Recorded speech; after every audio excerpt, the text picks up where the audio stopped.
சாமி கும்பிடுவது. ரைட், கஷ்டம் போயிடுச்சா? போகலை. கடவுள் தேக்கி நீங்கள் போனதெல்லாம் போதும். இது வரைக்கும் கடவுள் உங்ககிட்ட வர வைங்க. அவர் ரெடியாக இருக்கிறார். நம்ம தான் கூப்பிடுறதுல வர வைக்கிறதுல. இந்த கர்மாலஜிங் பீரியட்ஸ்க்கு என்ன ஒரு மெயின் மோட்டோ ஆஃப் கர்மாலஜி ஹீலிங்னா, பண கஷ்டம் யாருக்குமே இருக்கக்கூடாது. நல்லா சாப்பிட்டு மீறி அமைதி, எந்த டென்ஷன் இல்லாமல் அப்படியே யோசனை பண்ணி பாருங்க, பணத்தை நம்ம எப்படிலாம் தப்பாக பயன்படுத்திடுறோம். அவர் பனிஷ்மெண்ட் கொடுத்து அபராத வட்டி கட்டி நாம கொடுக்குற மாதிரி இருக்கிறோமா, இல்லை நாம தான் சந்தோஷமா ஹாப்பியாக கொடுத்து ஆசிரியர் பணத்தை வாங்குறமான்னு it is in your hands. நீங்கள் எந்த நாட்டில் வசிக்கிறீங்களோ அந்த கரன்சி. நீங்கள் எந்த நாட்டில் வசிக்கிறீங்க, இப்போ நம்ம இந்தியாவில் இருக்கோம், இந்தியாவுடைய ரூபாய். எந்தெந்த நாடுகளில் யாராவது வசிக்கிறாங்களோ அந்த ரூபாயின் ஹையஸ்ட் டினாமினேஷன். இப்போ இந்தியாவில் எடுத்துக்கிட்டா 1000 ரூபாய் இருந்தது, 1000 ரூபாய் இருந்தது, ஹையஸ்ட் டினாமினேஷன் 1000 ரூபாய் இருந்தது. மோடி கவர்மெண்ட் வந்து அது பேன் பண்ணிட்டாங்க. இப்போ ஹையஸ்ட் கரன்சி, ஹையஸ்ட் வேல்யூ கரன்சினா 500 ரூபாய். அதே மாதிரி ஒரு கண்ட்ரியில் ஒரு கரன்சி இருக்கும். உங்களுக்கு எந்த கரன்சி வேணும், அந்த நாட்டு எந்த நாட்டில் வசிக்கணும் அந்த நாட்டோடைய கரன்சி. இல்லை சப்போஸ் இந்தியன்ஸ் இருக்காங்க, இப்போ இவங்க வந்து இவங்க யூஎஸ்ல இருக்காங்க, இவங்களுக்கு என்ன வேணும், யூஎஸ் கரன்சி வேணும்னா யூஎஸ் கரன்சி வேணும். இல்லை ரெண்டுமே வேணால் ரெண்டுமே வச்சுக்கலாம், இந்தியன் ருப்பியும் வச்சுக்கலாம், யூஎஸ் கரன்சியும் வச்சுக்கலாம். இப்போ கனடாவில் இருக்காங்க, அப்போ கனடா கரன்சி வச்சுக்கலாம், ப்ளஸ் கனடா கரன்சியோட இந்தியன் கரன்சியும் வச்சுக்கலாம். அந்த ரிலேஷன்ஷிப் இருந்தால். இப்போ மலேசியாவில் இருக்காங்க, அவங்களுக்கு மலேசியா கரன்சியே போதும், மலேசியா கரன்சி போதும்னா அந்த மலேசியா கரன்சி வச்சுக்கிட்டாலே போதும். இல்லை அவங்க இந்தியன் ஆரியனோட சம்மந்தப்பட்டவங்க இந்தியன் மணி தேவைப்படுது அப்படின்னா இந்தியன் மணியும் வச்சுக்கலாம். நீங்கள் எந்த கரன்சி உங்களுக்கு வேணுமோ அந்த கரன்சி வச்சுக்கலாம். அந்த உங்களுக்கு அடிஷ்னலாக வேறு எந்த, நீங்கள் பிறந்த நாடு, வளர்ந்த நாடு, வாழ்ந்த நாடு, இல்லை அடிக்கடி போயிட்டு வர நாடு, அந்த நாட்டுடைய கரன்சி வேணும்னா எந்த கரன்சி உங்களுக்கு வேணும்னு நீங்கள் நினைக்கிறீங்களோ அந்த கரன்சி நீங்கள் வச்சுக்கலாம். அந்த கரன்சிக்கிட்ட நீங்கள் மன்னிப்பு கேட்கணும்.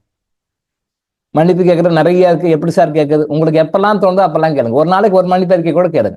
ஸோ கரன்சி எடுத்துக்கிறீங்க, அப்போது இப்போ நம்ம சொல்கிற மாதிரி மன்னிப்பு கேட்கணும். நான் படிக்கிறேன் பாருங்க. உங்கள் நாட்டின் நாடுகளின் அதிகபட்ச மதிப்புள்ள, அது என்ன செலவணியோ, டாலரோ, என்ன கரன்சி, ரூபாயோ, அது மாதிரி ஏதோ எடுத்துக்கோங்க. செலவணி கரன்சி கையில் எடுத்துக்கொண்டு அதோட அந்த கரன்சி கிட்ட மன்னிப்பு கேட்கணும். அந்த கரன்சி கிட்ட மன்னிப்பு கேட்கணும். எப்போனாலும் கேட்கலாம், டெய்லியும் கேட்கலாம், உங்களுக்கு எப்போ டைம் எடுக்குதோ அப்போ கேட்கலாம். இல்லை ஒரு நாளைக்கு ஒன்றா நான் சொல்லியிருக்கேன். நிறைய மன்னிப்பு அறிக்கைகள் இருக்குது. அது லைஃப்பில் வந்து எல்லாருக்குமே எல்லாமே தேவைப்படும்னு சொல்ல முடியாது. ஆனால் பெரும்பாலும் 90% எல்லாருக்குமே தேவைப்படுற விஷயம் தான். சில விஷயங்கள் சிலருக்கு தேவைப்படாது, சில விஷயம் சிலருக்கு தேவைப்படாது, சில விஷயங்கள் எல்லாருக்குமே பொருந்தும். ஆனால் நம்ம எல்லா குரூப் ஆஃப் பீப்புளையும் சர்ச்சை பண்ணோம், எல்லா குரூப் ஆஃப் பீப்புளுக்கும் சர்வீஸ் பண்ணோம். அதனால எல்லாமே கம்பைன் பண்ணி கொடுத்துருக்கோம். உங்களுக்கு எது தேவையோ அது உங்கள் மனசில் தோணும், டிவைன் உணர்த்துவார், கடவுள் உணர்த்துவார். அப்போ அதை நீங்கள் அந்த மன்னிக்க பற்றி பாருங்க. நிறைய பேர் சொல்கிறாங்க, நேற்று வந்தவங்க கூட, கன்சல்டிங் வந்தவங்க கூட நிறைய பேர் சொன்னாங்க, மன்னிப்பு அறிக்கை கேட்ட பிறகு, மன்னிப்பு கொடுத்த பிறகு, மன்னிப்பு கேட்ட பிறகு என்னுடைய லைஃப்பில் இந்த மாதிரியான மாற்றங்கள்லாம், பாசிட்டிவான மாற்றம் நிறைய நடந்ததுன்னு சொன்னாங்க நேற்று கூட. உண்மை. நீங்கள் மன்னிப்பு இந்த 4 விஷயம் லைஃப்பில் ஃபாலோ பண்ணி பாருங்கள். ஃபர்ஸ்ட் அக்செப்டன்ஸ், நம்ம எதோ பண்ணியிருக்கோம், அதனால தான் மன்னிப்பு கேட்கணும், மன்னிப்பு கொடுக்கணும், சேரிட்டி கொடுக்கணும். இதை நாளையும் பண்ணி பாருங்க, லைஃப் எப்படி மாறுது பாருங்க பாசிட்டிவாக. இதில் அவ்வளோ விஷயம் இருக்குது. நீங்கள் எந்த கோயிலுக்கு போனாலும் கிடைக்காத, எந்த சர்ச்சுக்கு போனாலும் கிடைக்காத, எந்த மசூதிக்கு போனாலும் கிடைக்காத, எந்த வழிபாடு தனத்துக்கும் போனாலும் கிடைக்காத, நீங்கள் எந்த பரிகாரம் செய்தும் கிடைக்காத நன்மைகள் இங்கே கிடைக்கும். உட்கார்ந்த இடத்துல கிடைக்கும், உட்கார்ந்த இடத்துல கிடைக்கும். இன்ஹவுஸ் உட்கார்ந்த இடத்துல கிடைக்கும். And no need to go anywhere. வீட்டை விட்டு ஒரு அடி கூட எங்கேயும் வெளியே போகிறதால உட்கார்ந்த இடத்துல பெஸ்ட் பண்ண முடியும், வாங்க முடியும். அதுதான் நம்ம சொல்லி கொடுக்குறோம். இறைவன் அங்கே இருக்கிறா, இங்கே இருக்கிறா, அங்கே இருக்கா, இங்கே இருக்கிறா, எங்கேயும் போக தேவையில்லை. உட்கார்ந்த இடத்துல எந்த கடவுளையும் வர வைக்க முடியும்.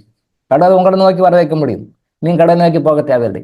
கர்மாலஜியுடைய கான்செப்ட், கர்மாலஜியுடைய கான்செப்ட் இது. அதை புரிஞ்சுக்கோங்க. கடவுள் தேக்கி நீங்கள் போனதெல்லாம் போதும். இது வரைக்கும் கடவுள் உங்ககிட்ட வர வைங்க. அவர் ரெடியாக இருக்கிறார். நம்ம தான் கூப்பிடுறதுல வர வைக்கிறதுல. புரிஞ்சுக்கோங்க. பணமே, நீ என்னிடத்தில் இந்த டேஷ் ஏன் போட்டிருக்கோம் அப்படின்னா, 3 பொதுவாக ஜென்ரல் நிறைய சப் கேட்டகரிஸ் இருக்கு. பட் பொதுவாக 3 கேட்டகரியை பிரிக்கலாம். பணம் அப்படின்னு பார்த்தோம்னா, பணம் தேவைக்கு அதிகமாக இருக்கின்ற ஒரு குரூப், வரவுக்கும் செலவுக்கும் சரியாக இருக்கின்ற குரூப், அடிப்படை தேவைக்கு பார்த்தனாட்டு ஒரு குரூப். இதில் சப்டிவிஷன்ஸ் நிறைய இருக்கு, அது வேற சமாச்சாரம், அது நம்ம பின்னாடி பேசுவோம். இப்போ உங்களுடைய புரிதலுக்காக இந்த 3 விஷயத்தை மட்டும் பேசுவோம். பணம் தேவைக்கு அதிகமாக இருக்கிற குரூப், அபண்டன்ஸ் ஆஃப் மணி. என்ன தேவையோ அதுக்கு மேலே பல மடங்கு இருக்கு. அபண்டன்ஸ் ஆஃப் மணி இதுதான் இருக்கணும் எல்லாருக்குமே. அதான் ஃபர்ஸ்ட் கேட்டகரி, ஃபர்ஸ்ட் குவாலிட்டி அதுதான். செகண்ட், அடுத்தது சரியா இருக்கு, டிமாண்டு வரவுக்கும் செலவுக்கும் சரியா இருக்கு, கஷ்டம் இல்லை, கடன் இல்லை, வட்டி கொடுக்கணும் அவசியம் இல்லை, ஏதோ ஆவரேஜா போயிட்டு இருக்கு. இது 2வது, இது செகண்ட் கேட்டகரி. வரவுக்கும் செலவுக்கும் சரியா இருக்கு, யாருக்கும் போய் கை நீட்டி கடன் வாங்கணுன்றதோ, கை நீட்டி பதில் சொல்லணுன்றதோ, எவனுக்கும் பதில் சொல்லணுன்றதோ அவசியமே கிடையாது. போயிட்டு இருக்கு, ஆவரேஜா போயிட்டு இருக்கு. தேவைகள் பூர்த்தி செய்யப்படணும். இது 2வது கேட்டகரி. 3வது கேட்டகரி, அடிப்படை தேவைக்கு அல்லாடுறது. அடிப்படை தேவைகளுக்கு அல்லாடுறது. இதுக்கு என்ன, பணமே பத்தலை, கடன் வாங்கினேன், கடனை கட்ட முடியல, இஎம்ஐ கட்ட முடியல, வட்டி கட்ட முடியல, ப்ராப்பர்ட்டி ஆக்ஷனுக்கு வந்துருச்சு, நகை ஏலத்துக்கு போயிடுச்சு, ப்ராப்பர்ட்டி ஆக்ஷனுக்கு போயிடுச்சு. கடங்காரனுக்கு பதில் சொல்ல முடியல, கடங்காரனுக்கு ஓடிக்கிறேன், கடங்காரனுக்கு தெரியாம மறைஞ்சு வாழ்றேன், அவனுக்கு பதில் சொல்ல முடியல, அவனும் என்னை மிரட்டுறான், உருட்டுறான், என்னால் பண்ண. இது வந்து தேர்ட் கேட்டகரி. இந்த 3 கேட்டகரியிலையும் மக்கள் இருக்கிறாங்க. இவங்களை எப்படி வெளில கொண்டு வர்றது? இவங்களை வெளியே எப்படி கொண்டு வர்றது? சாமி கும்பிடு, ரைட். கஷ்டம் போயிடுச்சா? போகலை. சாமி தான் கும்பிட்டுதான் இருக்கணும், போகலை. என்ன பண்றது? வை, தெரியல. எப்படி பணத்தை ஹேண்டில் பண்றதுன்னு தெரியல. பணத்தை ஹவு டு ஹேண்டில் த மணி அப்படின்னு தெரியல. நிறைய பேர் தப்பு பண்றாங்க, எல்லா மதத்திலும் எல்லா இனத்திலும் ஆண்கள் பெண்கள் எல்லாருமே பணத்தை தப்பா ஹேண்டில் பண்றாங்க. எப்படி ஹேண்டில் பண்ணுறதுன்னு தெரியல. இதை எப்படி ஹேண்டில் பண்ணணும் எந்த மதங்களும் தெளிவா உங்களுக்கு புரியுற மாதிரி சொல்லலை. சொல்லியிருக்காங்க, எதுவும் அது ஹை லெவலில் சொல்லியிருக்காங்க. பிஹெச்டி லெவலுக்கு சொல்லிக் கொடுக்க வேண்டிய விஷயத்த, ஒரு எம்ஃபில் படித்தவங்களுக்கு சொல்லிக் கொடுத்தது, போஸ்ட் கிராஜுவேட் சொல்ல வேண்டிய விஷயத்த, பிஜி லெவலில் சொல்ல வேண்டிய விஷயத்த அப்படியே சொல்லிட்டு போயிடுறாங்க. அது சொல்ல வேண்டியது தான், பட் பேசிக் லெவலில் எல்கேஜி யூகேஜி ப்ரீகேஜி லெவலில் சொல்லணும்.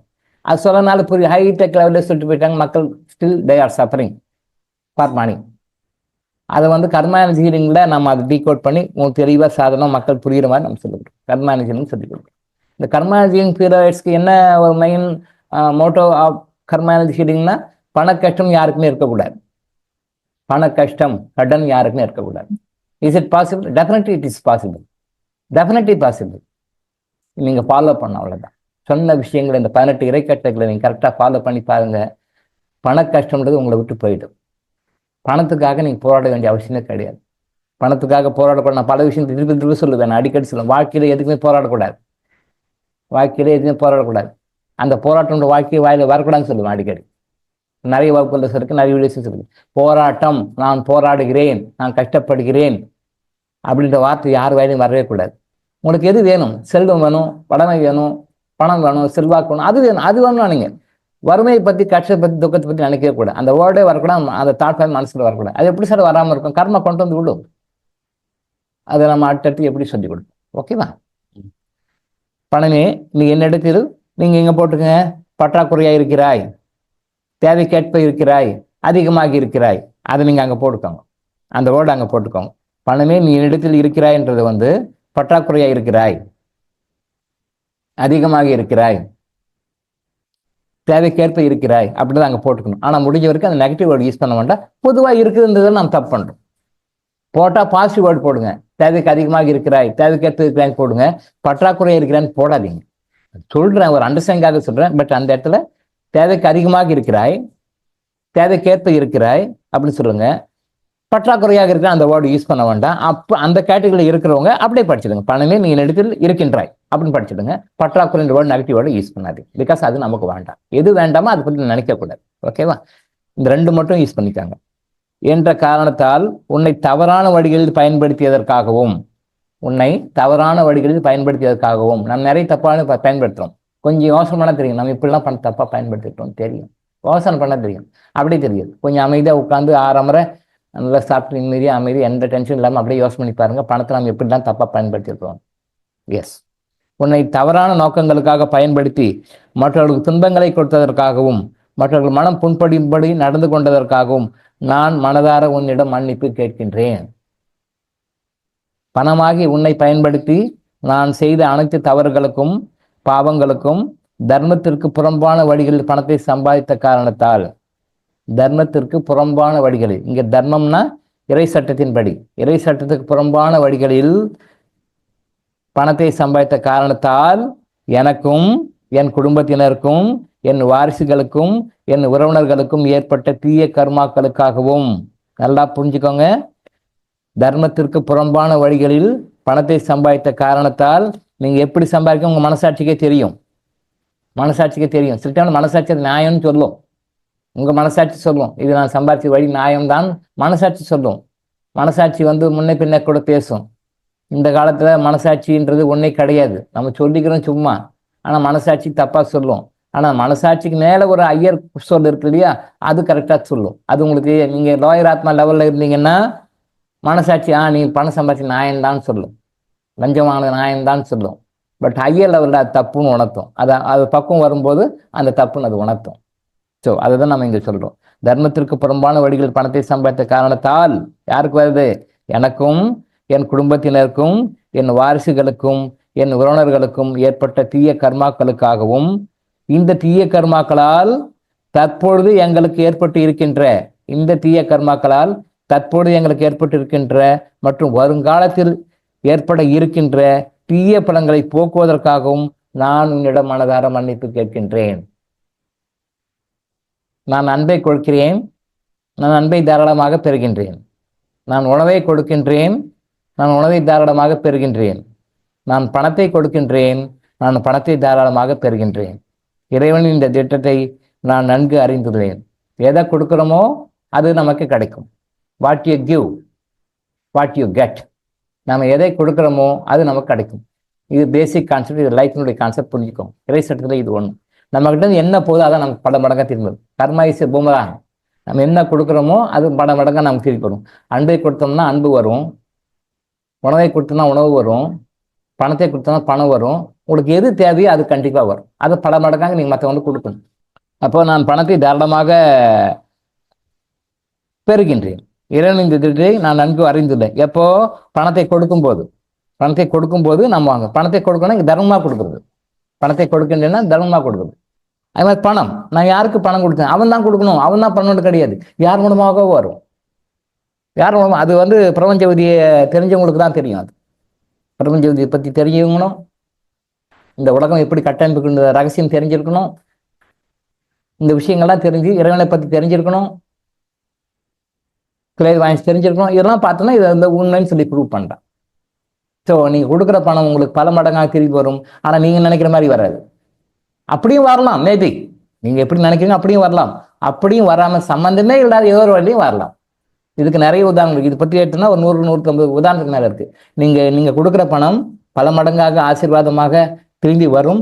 ஆனால் நீங்கள் நினைக்கிற வழிகள் இல்லை, வெவ்வேறு வழியில் வரும் அப்படின்னு சொல்லிட்டு ஒரு நாளைக்கு ஒரு உதாரணம் எடுத்தால் கூட ஒரு 100 நாள் 150 நாளைக்கு சொல்லலாம். ஒரு உதாரணம், ஒரு நாளைக்கு ஒரு உதாரணம். இவங்களுக்கு பணம் இப்படி வந்தது, இவங்களுக்கு பணம் இப்படி வந்தது, இவங்க தர்மம் பண்ண பணம், மனசார சந்தோஷமாக ஆத்ம ரீதியாக கொடுத்த பணம் உங்களுக்கு ஆசீர்வாதமாக வந்தது அப்படின்னு சொன்னோம்னா மாறி மாறி மாறி பார்த்தோம்னா ஒரு உதாரணம் சொன்னா கூட ஒரு 150 நாளைக்கு 200 நாளைக்கு சொல்லலாம். அவ்வளோ விஷயம் கூட இருக்கு. உண்மை. இறை சட்டம் என்னைக்கும் உண்மை, நம்பினாலும் நம்பாவிட்டாலும். ஸோ நான் பணத்தை தாராளமாக கொடுக்கிறேன், அதே மாதிரி நான் பணத்தை தாராளமாக பெறுகின்றேன். கொடுக்குறோம், பெறும், கண்டிப்பாக வரும். ₹1 கூட குறைய பல மடங்காக திரும்பி வரும். எந்த வகையில் வேணாலும் கொடுப்பார், எப்படி வேணாலும் கொடுப்பார். ஆனால் வந்தே தீரும். இறை சட்டம் அது கடவுளே மாற முடியாது, கடவுளே மீற முடியாது, கடவுளே அதை செட்ட சைன் ஒதுக்கெல்லாம் முடியாது. கண்டிப்பாக வந்தே தீரணும். ரூல், டிவைன் லா. வாழ்நாளில் எனக்கு எது தேவையோ அதை நான் மற்றவர்களுக்கு மனதார மகிழ்ச்சியுடன் ஓர் இறை கட்டளையாக எண்ணி கொடுத்தால் அது பல மடங்கு இறை ஆசீர்வாதமாக எனக்கே திரும்ப வரும் என்ற இறை தர்மத்தை நான் நன்கு அறிந்துள்ளேன். நல்லா புரிஞ்சுக்கோங்க, மைண்டை பதிச்சுக்கோங்க. இதெல்லாம் golden words given by the Almighty God. இறை கட்டளை இதெல்லாம். வாழ்நாளில் எனக்கு எது தேவையோ அதை நான் மற்றவர்களுக்கு மனதார மகிழ்ச்சியுடன் ஒரு இறை கட்டளையாக எண்ணி கொடுத்தால் அது பல மடங்கு இறை ஆசீர்வாதமாக எனக்கே திரும்ப வரும். எனக்கே திரும்ப வரும். அண்டர்லைன் பண்ணிக்க வேண்டிய விஷயம். எனக்கே, உங்களுக்கு தான் வரும், வேற யாருக்கும் போகாது.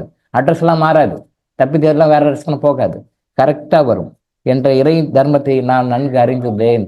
அறிஞ்சுக்கோங்க, சொல்லிக் கொடுக்குறேன். நான் நேர் வழியில் சம்பாதித்த பணத்தை எப்பனாலும் சம்பாதிக்கலாம். நேர் வழியில் சம்பாதித்த பணத்தில் 33% இருந்து குறைந்தபட்சம் 10% வரையாவது தர்மம் செய்ய வேண்டியது இறை கட்டளை என்பதை நான் நன்கு உணர்கிறேன். திரும்ப திரும்ப சொல்றேன் நான். whether you follow it or not, இதுதான் உண்மை. திரும்ப திரும்ப சொல்றேன் நான் நேர்வழியை சம்பாதித்த பணத்தில் 33% இருந்து குறைந்தபட்சம் 10% வரையாவது தர்மம் செய்ய வேண்டியது இறை கட்டளை என்பதை நான் நன்கு உணர்கிறேன். அதற்கேற்ப உரியவர்களுக்கு முறையாக மனதார தர்மங்களை செய்து அவற்றின் பலன்களாக நானும் எனது குடும்பத்தினரும் எனது வாரிசுகளும் எனது உறவினர்களும் 16 செல்வங்களையும் பெற்று மகிழ்ச்சியான வாழ்வு வாழ நான் தினமும் ஆவண செய்வேன் என்று பணமாகிய உனக்கு உறுதி கூறுகிறேன். பணத்துக்கிட்ட அஷூரன்ஸ் கொடுக்கணும். எப்படி கோயிலில் போறீங்க, எனக்கு இது நிறைவேறினா இது நான் பண்றேன், இது நிறைவேறினா இது பண்றேன் அப்படின்னு சொல்லி வேண்டுக்குவாங்க நிறைய பேர். கடவுள்கிட்ட பிஸ்னஸ் டிரான்சாக்ஷன். கடவுளை எப்படி ஏமாத்திரம் பார்த்தீங்களா? என்ன கொடுக்குறேன், நான் இவ்வளோ சம்பாரிச்சேன், இந்த தர்மம் பண்றேன்னு சொல்லுவோமா, இவ்வளோ பணத்தை கொடுக்குறேன், ம் நான் இந்த நிலத்தை தானமாக கொடுக்குறேன், இந்த சொத்தை தானமாக கொடுக்குறேன், என்னுடைய நகைகளை தானமாக கொடுக்குறேன், என்னுடைய பணத்தை தானமாக கொடுக்குறேன், அப்படியே தான் சொல்லி பாருங்க. கை ஏற்றுனா அடுத்த கைக்கு சுண்ணாம்பு வைக்க மாட்டாங்க, அடுத்த கைக்கு சுண்ணாம்பு வைக்க மாட்டாங்க. பணம் பணம் பணம், பூதம், பட்டணத்துக்கு பூதம் மாதிரி, பூதம் காக்கிற மாதிரி காக்கணும், பணத்தை பூதம் பூதமாக இருக்கு. அந்த பூதத்தை பணம் பணம் பணம், பணத்தை பற்றி நான் தப்பு சொல்லவில்லை, நம்ம எப்படி அதுக்கு ரொம்ப இம்பார்ட்டன்ஸ் கொடுக்கணும். பூதம் பட்டணத்தின் பூதம் மாதிரி, பூதம் பணத்தை காக்கிற பூதம் மாதிரி காத்து காத்து காத்து யாருக்கு என்ன கொடுக்கணுமோ அதை செய்ய மாட்டோம். ஆனால் சாமிக்கு என்ன கொடுப்போம்? வந்து குடும்பத்தோடு வந்து முடி கொடுத்துட்டு வந்தார். ஏன்னா முடி அது ஷேவ் பண்ணி தலை ஹெட் ஷேவ்னு சொல்லுவாங்க இல்லையா, மொட்டை கொடுத்துட்டோம்னா அடுத்தது வந்து திருப்பி முடி மடைக்க போகுது. அது கஷ்டமே எல்லாம் கொடுக்குறது முடி. வரமா எந்த கோயிலுக்கா, திருப்பதியா திருத்தணியா, நான் வந்து முடி கொடுத்துட்டு வந்தேன். ஆனால் முடி ஏன் கொடுக்குறோன்றது காரணம் தெரியாது, அதுக்கு ஒரு காரணம் இருக்குது. அது ஏன் முடியை கொடுக்கணும், கோயிலுக்கு போய் ஏன் முடி கொடுக்கணும் கேட்டு பாருங்க, யாருக்கா தெரியுமா? நம்ம ஒரு நாளைக்கு சொல்லிக் கொடுப்போம், அது ஒரு வகுப்பு எடுப்போம். அது நம்ம கர்மாநிதியும் சொல்லிக் கொடுப்போம், ஃபியூச்சரில் சொல்லிக் கொடுப்போம். ஏன் மொட்டை போடணும், எதனால் போடணும், அது போடுறதுனால என்ன நன்மை, போடாதனால என்ன தீமை, நன்மை என்ன தீமை என்ன, ஏன் போடணும் ஏன் போட வேண்டாம் அப்படின்னு நம்ம சொல்லுவோம். எந்த டைமில் போடணும் எந்த டைமில் போடக்கூடாது சொல்லிக் கொடுப்போம். சரியா? இப்போ கடவுளை பற்றி பேசணும். கடவுள்கிட்ட போயிட்டு மொட்டை போடுறதுன்னு முடி அதானே சர்வசாதாரண முடி கொடுத்தோம். கடவுள்கிட்ட பிஸ்னஸ் பண்ணுறோம், வி ஆர் டூயிங் பிஸ்னஸ். தயவு செஞ்சு இனிமேலுக்கு அது மாதிரி பண்ணாதீங்க. உங்களுக்கு வேணும்னு கேளுங்க, தப்பு இல்லை. உங்களுக்கு இது வேணும் கேளுங்க, நீங்கள் கொடுக்கணும் கட்டாயம்லாம் கிடையாது. பட் இது கொடுத்தா இது நடந்தால் நான் இது செய்கிறேன், இது நடந்தால் இது செய்கிறேன்னு தயவு செய்து கர்மா அண்ட் ஹீலிங் ஃபாலோயர்ஸ் இது வரைக்கும் அந்த மாதிரி பண்ணியிருந்தா தப்பை விட்டுடுங்க. நீங்கள் வந்து என்டையர் டிஃப்ரெண்ட் பீப்புளாக இருக்கணும், மற்றவங்களோட விட நீங்கள் வித்தியாசமாக மாறி வரணும். இந்த மாதிரி முட்டாள்தனங்களை இந்த மாதிரி மூடத்தனங்கள் வெளியே வந்துடணும். நான் அப்போ தான் நம்ம வந்து அடுத்தடுத்த ஹையர் லெவலுக்கு போக முடியும். லௌகிக வாழ்க்கையில் ஹையர் லெவலுக்கு போயிட்டு ஆன்மீக வாழ்க்கையில் ஹையர் லெவலுக்கு போகணும். ஆன்மீகத்தை மட்டுமே போகணும்னு சொல்லி லௌகிகத்தை கடக்கணும், இதுல இருந்தெல்லாம் வரணும், இதெல்லாம் அனுபவிக்கணும், எல்லா சுகங்களையும் அனுபவிக்கணும், அனுபவிச்சு அடுத்த லெவலுக்கு வரணும், ஆன்மீகத்திற்கு உயர்ந்த லெவலுக்கு போகணும். ஸோ கர்மாநிதி ஹீலிங் ஃபாலோயர்ஸ் இந்த மாதிரி மூடத்தனங்கள் வந்து வெளியே வரும். கடவுள்கிட்ட கேளுங்க, அவர் வந்து இஸ் த கிரியேட்டர். உங்களுக்கு எது வேணாலும் கேளுங்க, அது நடைமுறை சாத்தியமா சாத்தியம் இல்லையா, நடக்குமா நடக்கலையா, அநியாயமா தர்மமா, அதெல்லாம் நீங்க பார்க்கணும். உங்க மனசு என்ன தோந்தோ கேளுங்க, தப்பு இல்லை. பட் பிஸ்னஸ் பண்ணாதீங்க. எனக்கு நல்லபடியா நடந்தா நான் வந்து இது செய்யறேன், எனக்கு நல்லபடியா நடந்தா நான் அம்மனுக்கு பாவாடை சாத்துறேன், எனக்கு நல்லபடியா நடந்தா அம்மனுக்கு பாவாடை வாங்கி கொடுக்குறேன், எனக்கு நல்லபடியா வந்தா நான் உண்டியில் இவ்வளவு பணம் போடுறேன், எனக்கு நல்லபடியா நடந்தா 100 பேருக்கு அன்னதானம் போடுறேன். என்ன போட மாட்டாங்க. நான் நல்லபடியா நடந்தா நான் இதை வந்து செய்யறேன் அப்படின்னு வந்து பிசினஸ் பண்ணாதீங்க. கடவுள்கிட்ட உங்களுக்கு ஓடுன்றா கேளுங்க. தயவு செய்து இந்த பார்கெனிங் பிசினஸ் எல்லாம் கடவுள்கிட்ட பண்ணாங்க. என்ன வேணுமோ அதை கேளுங்க. இதுக்காக நான் இதை செய்யறேன்னு சொல்லிட்டு அவர் பிசினஸ் பண்ணா மாத்தாதீங்க. Okay right. நான் நேர்வழி சம்பாதித்த பணத்தில் 33% குறைந்தபட்சம் 10% வரையாவது தர்மம் செய்ய வேண்டியது இறை கட்டளை என்பதை நான் நன்கு உணர்கிறேன். அதற்கேற்ப உரியவர்களுக்கு முறையாக மனதார தர்மங்களை செய்து அவற்றின் பலன்களாக நானும் எனது குடும்பத்தினரும் எனது வாரிசுகளும் எனது உறவினர்களும் 16 செல்வங்களையும் பெற்று மகிழ்ச்சியான வாழ்வு வாழ நான் தினமும் ஆவண செய்வேன். என்ன பண்ணும், அதை டே டு டே லைஃப்ல ஃபாலோ பண்ணி செய்யணும் என்று பணமாகி உனக்கு உறுதி கூறுகின்றேன். பணத்தை வச்சு கேட்கணும், பணத்துக்கிட்ட பேசுங்க. அதுக்கு உயிர் இருக்கு. பணமே எங்கள் அனைவரையும் ஆசீர்வதிப்பாயாக. பணத்திற்கு நன்றி நன்றி நன்றி. சரி, இப்படி பணத்தை வச்சு சொல்லுங்க. உங்களுக்கு எப்போ டைம் கிடைக்குதோ அப்பெல்லாம் சொல்லுங்க. டெடிக்கேட்டடாக ஹோல் ஹார்ட்டடாக சொல்லுங்க. இப்போ இதில் வந்து நான் நேர்வழி சம்பாதித்த பணத்தின் 33% இருந்து குறைந்தபட்சம் 10% வரையாவது தர்மம் செய்ய வேண்டிய இறைக்கட்டளை என்பதை உணர்கிறேன்னா, இறைவன் வந்து ஆரம்ப காலகட்டத்தில் உலகம் தோண்டிய போது அந்த உருவாக்கின சட்டம் தான் இறை சட்டம்னு சொல்லியிருக்கோம். அந்த இறை சட்டத்தில் வந்து 33% பண்ணணுன்றாரு, நம்ம மக்கள் பண்ண மாட்டேன்றாங்க. அப்புறம் கீழே இறங்கி வர்றாரு, ஒரு 25 பண்ணுங்கப்பா அப்படின்றாரு. அப்பயும் இறங்க மாட்டேன்றாங்க. அப்பயும் ஒரு 10 பண்ணுங்கன்றாரு, இது கூட பண்ண மாட்டேன்றாங்க. இப்போ 3 ஸ்லாப் நம்ம சொல்லியிருக்கோம், எக்ஸாம்பிளுக்காக சொல்லியிருக்கோம். 33 சொல்லியிருக்கோம், 25 சொல்லியிருக்கோம், 10 சொல்லியிருக்கோம். அப்போ சரி சார் நான் 25 பண்ணுறேன், சரி சார் நான் 10 பண்ணுறேன் அப்படின்னா என்ன அர்த்தம்னா, 10% பண்ணிட்டீங்கன்னா அப்போ மிச்சம் வந்து பாக்கி விட்டுறோன்னு இல்லை, வசூல் பண்ணுவார் உங்ககிட்ட இருந்து. உங்ககிட்ட எப்போ எப்படி எந்த மாதிரி வசூல் பண்ணணும் அது கரெக்டாக தெரியும். 33% பண்ணலையா, சரி அட்லீஸ்ட் 24 பண்ணுன்றாரு. அப்போ அவர் 33 விட்டுட்டாரு, 25 பண்ணா போதும்னு நினைக்காதீங்க. அப்போ 25% பண்ண முடியலையா, சரி 10 பண்ணுன்றாரு. உடனே 10 பண்ணா முடிஞ்சுட்டா, ரைட் ஓகே அப்படின்னு நினைக்காதீங்க. இறை சட்டம் வேற, உங்களுக்கு கன்செஷன் கொடுக்குது. அப்போ 33%ல் நீங்கள் 10% தான் பண்ணீங்க அப்படின்னா பேலன்ஸ் 23% உங்கள்கிட்ட கண்டிப்பாக எடுக்கும். நீங்கள் கொடுக்க தயாரில்லைம்போது குறைச்சி கொடுக்குது. இப்போ எப்படி ஒரு ஹோம் லோன் வாங்குகிறோம், ஒரு 50 lakhs 60 lakhs வாங்குகிறோம், நம்மளால் ஒரே டைமில் கட்ட முடியாது. அதனால் என்ன பண்ணுது, அது குறைச்சி கொடுக்குது. சரி, நீங்கள் மாதம் இவ்வளோ அமௌண்ட் கட்டுங்க, ஒரு இஎம்ஐ கட்டுங்க, ஒரு 20 years கட்டிட்டு வாங்க, பிரித்து கொடுக்குது. கட்ட வேண்டிய பணம் அதுதான். 50 lakhsனா 50 lakhs வச்சுங்களேன், ஒரு உதாரணத்துக்காக சொல்லுவோம். 50 lakhs ப்ளஸ் இன்ட்ரெஸ்ட், அது நீங்கள் கட்டி தான் ஆகணும். இப்போதைக்கு நீங்கள் மாதம் உங்களால் முடிஞ்ச அளவுக்கு கொஞ்சம் குறைச்சி ஒரு 60,000 50,000 மாதிரி கட்டணும்னா, அப்போ நம்ம இதை கட்டினா போதும், ஒரு மாதம் 2 மாதம் கட்ட முடியாது. அந்த 20 years 25 years என்ன போடுறீங்களோ அதுக்கு புதுசாக கட்டணும். அதே மாதிரி நீங்கள் 33% கண்டிப்பாக கொடுத்து ஆகணும். இறை சட்டம் அதில் மாற்றம்லாம் பண்ண முடியாது, பண்ண மாட்டார். 33% நீங்களாக கொடுக்கணும். நீங்களாக ஆசீர்வாதமாக சந்தோஷமாக மன திருப்தியாக நீங்களாக கொடுக்கணும். என்கிட்ட இல்லை, நானே எங்கே கொடுக்கணும், நானே அஷ்ட தரித்திரத்தில் இருக்கிறேன், என்னால் முடியாது, எனக்கு கஷ்டம், நானே வட்டி கட்ட முடியல அப்படின்னு எல்லாம் நாம் பேசிட்டு இருந்தோம்னா, அப்படியா சாமி, கரெக்ட் சாமி, ரைட் சாமி, ரைட் சாமின்னு உட்காந்துட்டுக்கும். அங்கே இன்சிடென்ட் கரெக்டாக சனி பகவான் போயிடும். எந்த மாதிரி உங்கள்கிட்ட இருந்து எந்த ஜென்மத்தில் எந்த மாதிரி ஒரு சூழ்நிலையில் எந்த மாதிரி ஒரு சுச்சுவேஷனை கிரியேட் பண்ணி உங்கள்கிட்ட எடுக்கணும்னு கரெக்டாக தெரியும். அக்யூரேட்டாக கரெக்டாக நடக்கும், பின் பாயிண்டாக நடக்கும். 10% பண்ணிட்டீங்க அப்படின்னா பேலன்ஸ் 23% உங்ககிட்ட எடுக்கும். 20% பண்ணீங்கன்னா அந்த பேலன்ஸ் 8% எடுக்கும். புரிஞ்சுக்கோங்க, 33 தான். 28 பண்ணீங்க, அப்போ டிஃபரன்ஸ் என்ன? 8% இருக்குது. அந்த 8 எடுக்கும் கண்டிப்பாக எடுக்கும். பட் 10% தான் பண்ணுறீங்க, பேலன்ஸ் 23% உங்ககிட்ட எடுக்கும். அதை எப்போ எப்படி அந்த மாதிரி கரெக்டாக வச்சு செய்யும். அது கரெக்டாக செய்யும். கடவுளெலாம் ஏமாற்ற முடியாது. நாம் நினச்சிக்கிறோம் கடவுளை ஏமாற்றணும், இல்லை, ஏமாற்றவே முடியாது, எடுக்கும். பட் ஒரு வாய்ப்பு கொடுக்காரு, சரி உங்களால் முடியுதுப்பா, கொஞ்சமாக கொடுப்பா அப்படின்னு சொல்கிறார். அது அந்த டெனர் தான். சனி பகவானை நம்பினாலும் நம்பலைனாலும் எல்லாருக்கும் போதும். இறைவன் நம்பினாலும் நம்பலைனாலும் எல்லாருக்கும் போதும். இறைவன் கரெக்டாக எடுத்துருவார். சனி பகவான் மூலமாக கரெக்டாக ஒரு பைசா பாக்கியிடம் எடுத்துருவார். அவர் பனிஷ்மெண்ட் கொடுத்து அபராத வட்டி கட்டி நாம் கொடுக்குற மாதிரி இருக்கிறோமா, இல்லை நாமளா சந்தோஷமாக ஹாப்பியாக கொடுத்து ஆசீர்வாதம் பணத்தை வாங்குறோமான்னு it is in your hands. சரியா? இந்த மன்னிப்பறிக்கையை நீங்கள் படிங்க, எப்போதான் டைம் கிடைக்குது அப்போல்லாம் படிங்க. சரியா?